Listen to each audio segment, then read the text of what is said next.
Imagine owing more money than you could repay in 100 years and still being offered another loan. That's not a personal finance nightmare. That's how many countries operate. Governments borrow trillions, run deficits year after year, and carry debts so large they sound fictional. Yet investors still lend. Banks still buy. Markets still function. Why?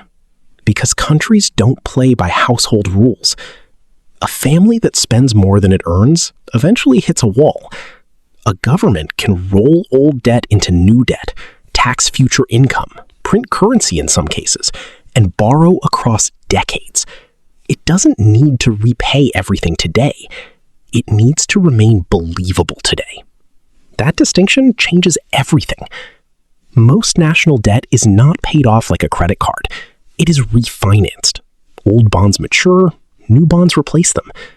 The balance survives. The calendar resets.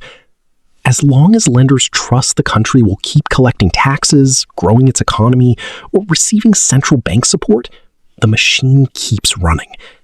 And there's an irony here. Some of the world's safest assets are government debts. Investors buy them for security, pensions hold them for stability, banks hold them as reserves.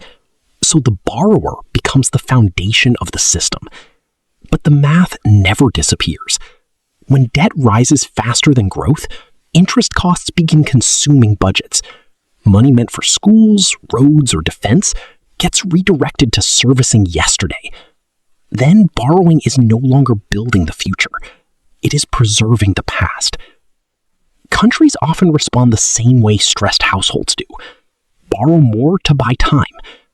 Sometimes it works. Growth returns. Inflation reduces the burden. Confidence survives. Sometimes confidence breaks suddenly. Rates jump. Currency falls.